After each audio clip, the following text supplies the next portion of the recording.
সুপ্রিয় ছাত্রছাত্রীরা, আজকের ভৌতবিজ্ঞানের ক্লাসে আমি তোমাদের তাপের পরবর্তী যে অংশ আছে সেটা নিয়ে আলোচনা করব। আশা করি তোমরা প্রথম অংশটি খুব ভালোভাবে শুনেছো এবং বুঝতে পেরেছো। তাই তাপ এই অধ্যায়টির দ্বিতীয় অংশের আলোচনা আজকে আমি শুরু করব। আগের দিনের ক্লাসে আমরা জেনেছি যে দুটি ভিন্ন উষ্ণতার বস্তুকে যদি পরস্পরের সংস্পর্শে রাখা হয় তাহলে উষ্ণ বস্তু তাপ বর্জন করবে এবং শীতল বস্তু তাপ গ্রহণ করবে। অর্থাৎ দুটি বস্তু আমি নিয়েছি, একটির উষ্ণতা হচ্ছে 80 ডিগ্রি সেন্টিগ্রেড এবং অপরটির উষ্ণতা হচ্ছে 100 ডিগ্রি সেন্টিগ্রেড।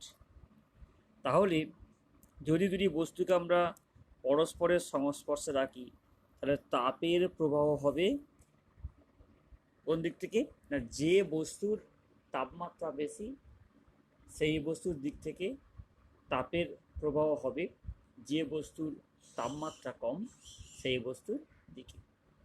এবং এই তাপের প্রবাহ ততক্ষণই চলবে যতক্ষণ না দুটি বস্তু সমান তাপমাত্রায় উপনীত হয়। তাহলে দেখা যাচ্ছে যে এখানে একটি বস্তু তাপ গ্রহণ করবে, অপর বস্তুটি তাপ বর্জন করবে। অর্থাৎ উল্টো দিক থেকে ভাবলে একটি বস্তু তাপ বর্জন করবে এবং অপর বস্তুটি সেই তাপ গ্রহণ করবে। অর্থাৎ তাপের গ্রহণ বা বর্জন হবে। এখন প্রশ্ন হচ্ছে যে গৃহীত বা বর্জিত তাপ কি কি বিষয়ের উপর নির্ভর করে। আজকে আলোচনার প্রথম বিষয় গৃহীত বা বর্জিত তাপের পরিমাণ। তার প্রথম প্রশ্ন হলো একটি বস্তুতে তাপের পরিমাণ কোন কোন বিষয়ের উপর নির্ভর করে। অর্থাৎ একটা বস্তুতে কি পরিমাণ তাপ থাকবে, অর্থাৎ কি পরিমাণ তাপ সে গ্রহণ করবে বা বর্জন করবে, সেটি কি কি বিষয়ের উপর নির্ভর করে। প্রথম হলো তিনটি বিষয়ের উপর নির্ভর করে: বস্তুর ভর, বস্তুর উষ্ণতা এবং বস্তুর আপেক্ষিক তাপ। এই তিনটি বিষয়ের উপর নির্ভর করে। এখন আমরা দেখব যে তিনটি বিষয়ের উপর কিভাবে নির্ভরশীল। প্রথম যে বিষয় সেটি হলো বস্তুর ভরের উপর নির্ভরশীলতা। বস্তুর ভরের উপর নির্ভরশীলতা, তাতে আমাদের মূল যে কথা বলা হয়েছে যে ভরের সঙ্গে সমানুপাতিক। এই বিষয়টি পড়ছি, তোমরা একটু মন দিয়ে দেখো। একই পরিমাণ উষ্ণতা বৃদ্ধির জন্য একই উপাদানের বিভিন্ন বস্তুর বিভিন্ন ভরের বিভিন্ন বস্তু বিভিন্ন পরিমাণ তাপ গ্রহণ করবে। অর্থাৎ বস্তুর ভর যদি বিভিন্ন হয় তাহলে যদি আমরা তার একই উষ্ণতা বৃদ্ধি করতে চাই, অর্থাৎ একটা বস্তু নিয়েছি লোহার তৈরি বা তামার তৈরি, তার একটির ভর 50 গ্রাম, অপরটির ভর 100 গ্রাম, আমি একই পরিমাণ উষ্ণতা বৃদ্ধি করছি। অর্থাৎ ধরলাম যে প্রত্যেকেরই তাপমাত্রা আমি 50 ডিগ্রি সেন্টিগ্রেড বৃদ্ধি করব। ভর হলো একটির ভর 50 গ্রাম এবং অপরটির ভর হলো 100 গ্রাম। তাহলে এবং দুটোই কিন্তু তামার তৈরি। দেখা যাবে যে যে বস্তুর ভর 100 গ্রাম, যে বস্তুর ভর 100 গ্রাম সেই বস্তুটি বেশি পরিমাণ তাপ গ্রহণ করবে। অর্থাৎ তাপের পরিমাণ ভরের সঙ্গে সমানুপাতিক। এটা হচ্ছে সমানুপাতিকের চিহ্ন, এইচ সমানুপাতিক এম, যার অর্থ হচ্ছে বস্তুর ভর যত বেশি হবে সে তত বেশি পরিমাণ তাপ গ্রহণ করবে। পরবর্তী যে বিষয় সেটি হলো বস্তুর উষ্ণতা। অর্থাৎ এখানে বলা হয়েছে একটি নির্দিষ্ট ভরের একটি বস্তুর তাপের পরিমাণ তার উষ্ণতার পরিবর্তনের উপর নির্ভর করে। আমি ব্যাখ্যায় আসি যে আমি ধরলাম যে বস্তু নেওয়া হয়েছে তামার, এবং দুটি বস্তু প্রত্যেকটিরই ভর হচ্ছে 100 গ্রাম করে। প্রথমটির ভরও 100 গ্রাম, দ্বিতীয় বস্তুর ভর হলো 100 গ্রাম। তারপর আমরা কী করলাম, তাপমাত্রা বৃদ্ধি করছি। এর তাপমাত্রা বৃদ্ধি করছি আমি 80 ডিগ্রি সেন্টিগ্রেড এবং এটার তাপমাত্রা বৃদ্ধি করছি আমি 100 ডিগ্রি সেন্টিগ্রেড। তাহলে এখানে কিন্তু তাপ বেশি লাগবে, কারণ এর তাপমাত্রার পরিবর্তন অনেক বেশি হচ্ছে, এখানে কিন্তু তাপমাত্রার পরিবর্তন কম হচ্ছে। এক্ষেত্রে কিন্তু তাপ কম লাগবে এবং এক্ষেত্রে তাপ বেশি লাগবে, অর্থাৎ উষ্ণতার পরিবর্তনের উপর নির্ভর করবে। তৃতীয় পয়েন্ট, বস্তুর উপাদানের আপেক্ষিক তাপ। অর্থাৎ আমরা দুটো বস্তু নিয়েছি, একটি বস্তু তামা, অপর বস্তু লোহা। তামার ভর 100 গ্রাম, লোহার ভরও 100 গ্রাম। তারপর আমরা কী করলাম, তাপমাত্রা বৃদ্ধি করছি। এই তামার যে বস্তু তার তাপমাত্রা বৃদ্ধি করছি 100 ডিগ্রি সেন্টিগ্রেড, আর লোহার বস্তুর তাপমাত্রা আমরা বৃদ্ধি করছি 100 ডিগ্রি সেন্টিগ্রেড। দেখা যাবে তাপের পরিমাণ কিন্তু অসমান হয়ে যাবে, অর্থাৎ তাপের পরিমাণ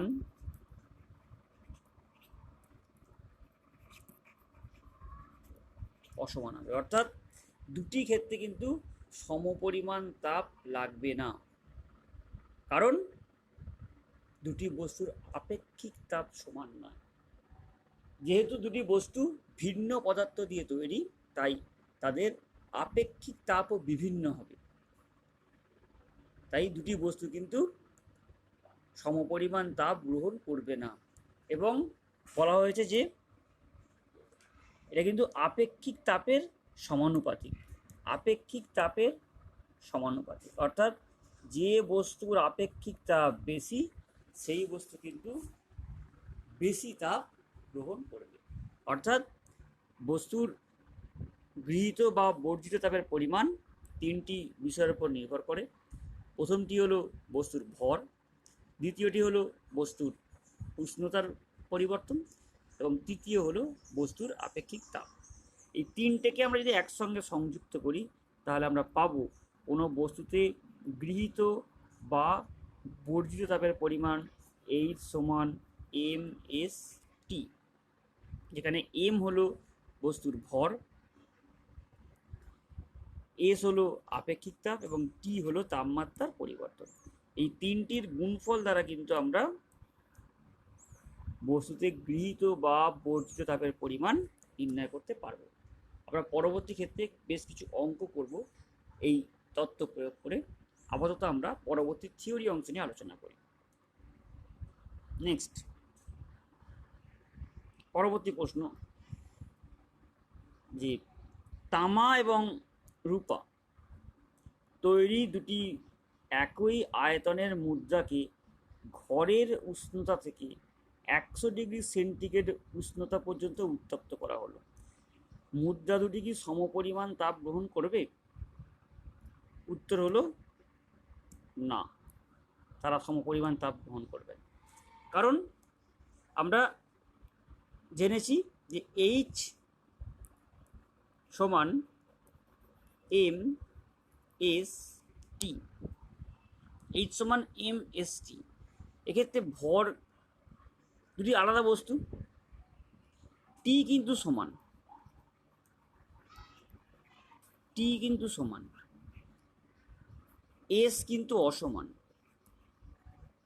কারণ যেহেতু তামা এবং রূপা দুটি ভিন্ন বস্তু তাই তাদের আপেক্ষিক তাপের পরিমাণও বিভিন্ন হবে।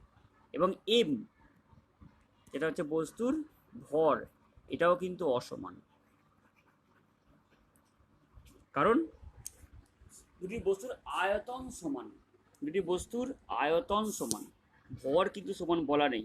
এবং ভরের যে সূত্র সেটা হচ্ছে আয়তন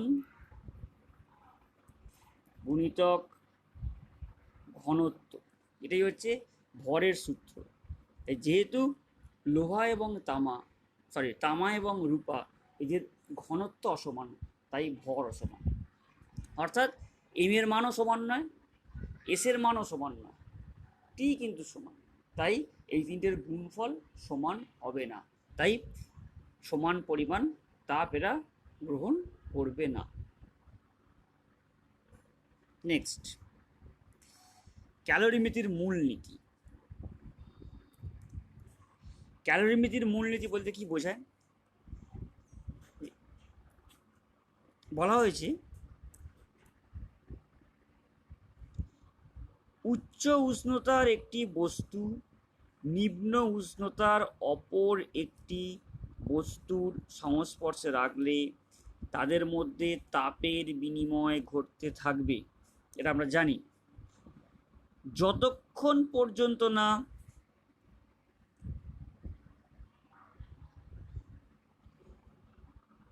উভয়ের উষ্ণতা সমান হয় এবং এই প্রক্রিয়ায় উষ্ণ বস্তু কর্তৃক বর্জিত তাপ শীতল বস্তু কর্তৃক গৃহীত তাপের সমান হবে, এটাই ক্যালোরিমিতির মূলনীতি। অর্থাৎ আমরা এর আগে জেনেছি যে দুটি ভিন্ন উষ্ণতার বস্তুকে যদি আমরা পরস্পরের সংস্পর্শে রাখি তাহলে উষ্ণ বস্তু তাপ বর্জন করবে, শীতল বস্তু তাপ গ্রহণ করবে এবং এই তাপের আদান প্রদান ততক্ষণ পর্যন্তই হবে যতক্ষণ না উভয়ের তাপমাত্রা সমান হয়ে যায়। যে মুহূর্তে উভয়ের তাপমাত্রা সমান হয়ে যাবে সেই মুহূর্তে কিন্তু তাপের আদান প্রদান সম্পূর্ণভাবেই বন্ধ হয়ে যাবে। এবং ক্যালোরিমিতির মূলনীতি বলছে যে যদি বাইরে থেকে তাপের আদান প্রদান না হয় তাহলে উষ্ণ বস্তু যে পরিমাণ তাপ বর্জন করবে শীতল বস্তু ঠিক সেই পরিমাণ তাপই গ্রহণ করবে। এটাই কিন্তু ক্যালোরিমিতির মূল নীতি। এখন প্রশ্ন হচ্ছে যে ক্যালোরিমিতির মূল নীতি যে প্রযোজ্য হবে অর্থাৎ তার যে মূল বিষয় যে উষ্ণ বস্তু কর্তৃক বর্জিত তাপ ও শীতল বস্তু কর্তৃক গৃহীত তাপ সমান হবে, এটাই কিন্তু ক্যালোরিমিতির মূল নীতি। এটা কিন্তু কিছু শর্ত সাপেক্ষ, অর্থাৎ এর কিছু কন্ডিশন থাকবে, সেই কন্ডিশন মানলে তবেই কিন্তু এরা সমান হবে, আদারওয়াইজ কিন্তু হবে না। তার শর্তগুলো কি কি? প্রথম শর্ত, কন্ডিশন 1, যে দুটি বস্তু থেকে পরিবহন, পরিচলন বা বিকিরণ পদ্ধতিতে তাপ ক্ষয় হতে পারবে না। অর্থাৎ এই বস্তু সংস্থা থেকে কোনো তাপ বাইরে বেরিয়ে যেতে পারবে না, আবার কোনো তাপ ভিতরে আসতে পারবে না, অর্থাৎ তাপের আদান প্রদান হবে না। পরেরটাও তাই, একই জিনিস বলা হয়েছে, দুটি মিলিত সংস্থা থেকে, বস্তু দুটির মিলিত সংস্থা থেকে অন্য কোনো সংস্থায় তাপ যেতে পারবে না বা বাহ্যিক সংস্থা থেকে আলোচ্য বা মিলিত সংস্থায় তাপ আসতে পারবে না।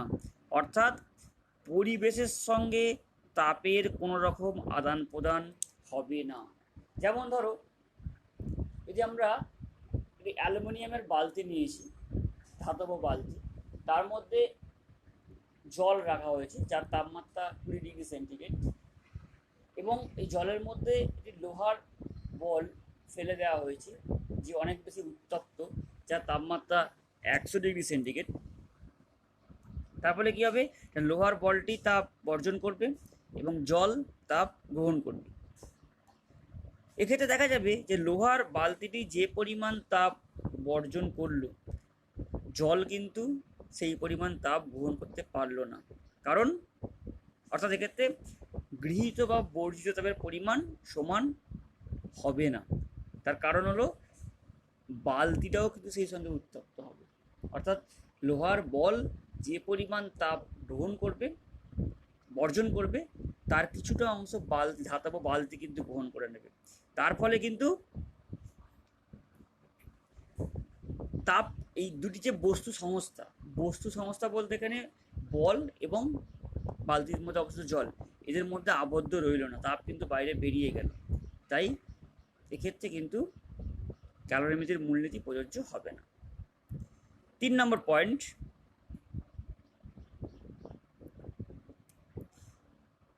দুটি বস্তুর মধ্যে কোনো রাসায়নিক বিক্রিয়া হবে না। অর্থাৎ এমন দুটি বস্তু নিলাম যাদের মধ্যে রাসায়নিক বিক্রিয়ার ফলে নতুন পদার্থের তৈরি হলো, এই ঘটনা কিন্তু ঘটবে না। আর লাস্ট পয়েন্ট,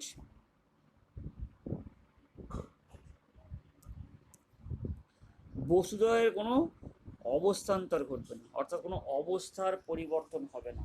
অর্থাৎ বস্তুগুলোর কোনো কঠিন থেকে তরল বা তরল থেকে গ্যাস এরকম কোনো অবস্থার পরিবর্তন হবে না।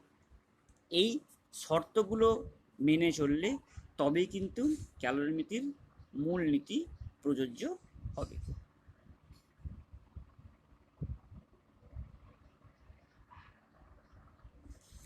পরের প্রশ্ন, ক্যালোরিমিতির নীতি কি শক্তির নিত্যতা সূত্রের উপর প্রতিষ্ঠিত?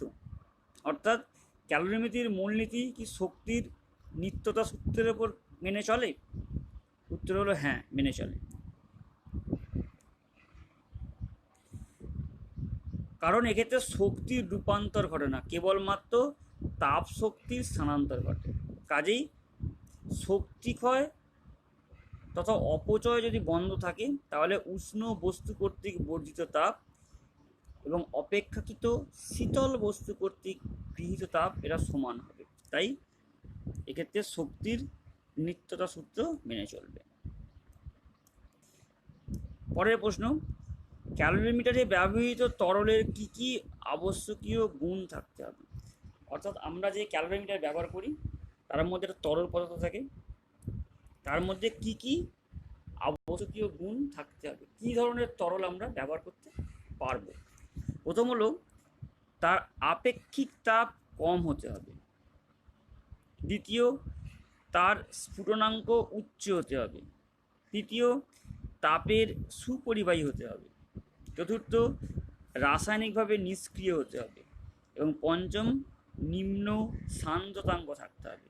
তোমরা এইগুলোকে খুব ভালো করে মুখস্থ করবে, এগুলো কিন্তু পরীক্ষায় আসে। পরের অংশ কিছু ছোট প্রশ্ন এখানে আমি দিয়েছি, সেগুলো তোমরা পড়বে। ক্যালোরিমিটার কী, ক্যালোরিমিটার কী, এগুলো আমি খুব বিশেষ আলোচনা করছি না। শুধু একটাই কথা বলবো এক্ষেত্রে, যে তাপীয় সাম্যাবস্থা কাকে বলে? তাপীয় সাম্যাবস্থা হচ্ছে, আমরা আগে এটাকে জানলাম, যে যদি দুটি বস্তুকে পরস্পরের সংস্পর্শে রাখা হয় যাদের তাপমাত্রা বিভিন্ন, তাহলে উষ্ণ বস্তু তাপ বর্জন করবে এবং শীতল বস্তু তাপ গ্রহণ করবে। যখন এই তাপের আদান প্রদান বন্ধ হয়ে যাবে, তখন বলবো যে বস্তু দুটি তাপীয় সাম্যাবস্থায় আছে।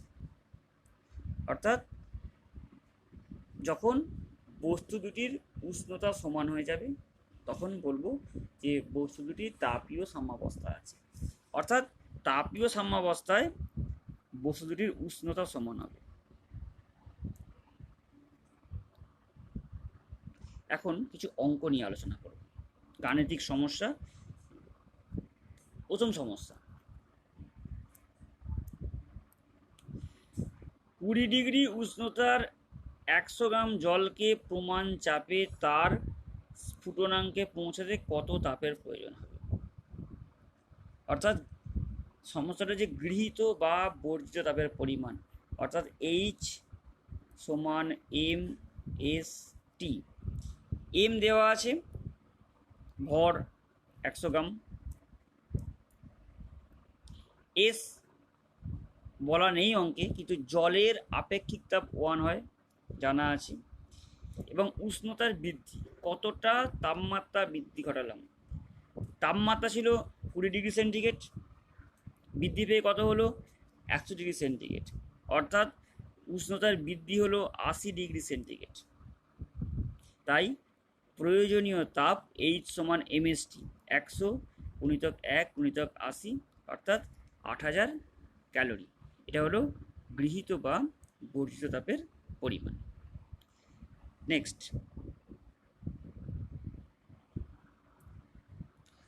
50 গ্রাম বিশুদ্ধ জলের উষ্ণতা 30 ডিগ্রি সেন্টিগ্রেড থেকে স্ফুটনাঙ্কে নিয়ে যেতে কত তাপের প্রয়োজন হবে?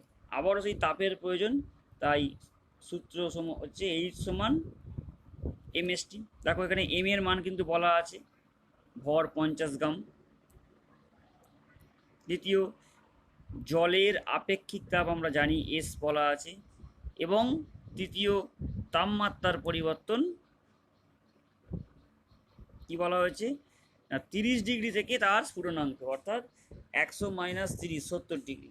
তাই এইচ সমান এমএসটি বসে দেওয়া হয়েছে। এম হচ্ছে 50, এস হচ্ছে 1 এবং টি হচ্ছে 70। পেয়ে গেছি আমরা 3500 ক্যালোরি, একদম আগের অঙ্কের মতোই। পরবর্তী সমস্যা, এটাও হুবহু একই অঙ্ক, তাই এটা আমি আলোচনা করলাম না, তবে নিজেরা এটা দেখবে, যদি বুঝতে কোনো রকম সমস্যা হয় আমাকে বলবে। নেক্সট, এটা একটু অন্যরকম অঙ্ক।